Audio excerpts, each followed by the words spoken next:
कभी रात के सन्नाटे में अपने भीतर झांक कर देखना। तुम्हें लगेगा सब कुछ है, फिर भी कुछ खोया हुआ है।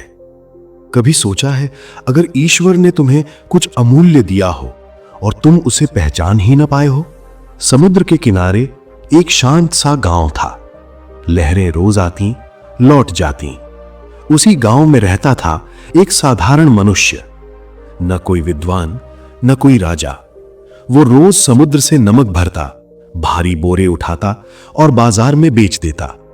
उसका जीवन भी नमक जैसा हो गया था, खारा, कठोर और आंखों में जलन भरने वाला। वो अक्सर सोचता, क्या यही जीवन है?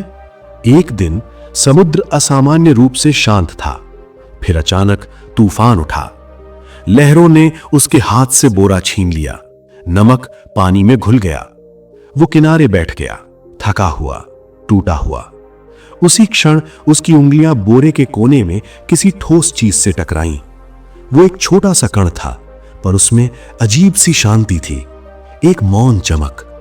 मनुष्य ने उसे देखा पर पहचाना नहीं। वो बोला, यह भी पत्थर ही होगा, काम का नहीं। उसने उसे जेब में रखा और घर लौट आया।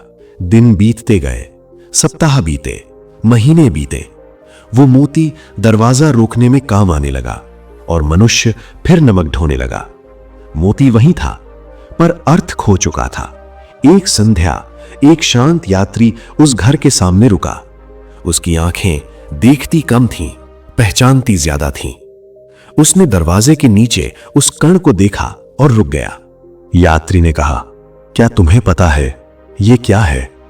मनुष्य बोला, पत्थर है, पर उपयोगी है। यात्री की आंखें नम हो गईं। ये पत्थर नहीं, उसने धीमे कहा, ये मोती है। और मोती मूल्य से नहीं, पहचान से अनमोल होता है। मनुष्य बैठ गया, शब्द टूट गए। मैं जीवन भर नमक ढोता रहा और मोती को दबाए रहा।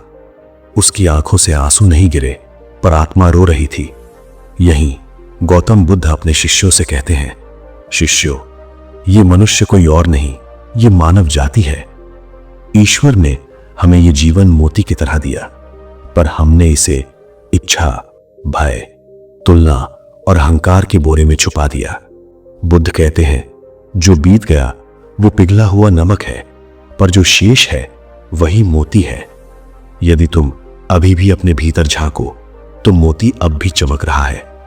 जीवन को उपयोग की वस्तु मत बनाओ, ये अनुभव की यात्रा है। जो इसे पहचान लेता है वही मुक्त होता है। तो जब अगली बार तुम अपने जीवन को साधारण समझो, एक बार रुकना और पूछना, क्या मैं मोती को दरवाजा रोकने में तो नहीं लगा रहा?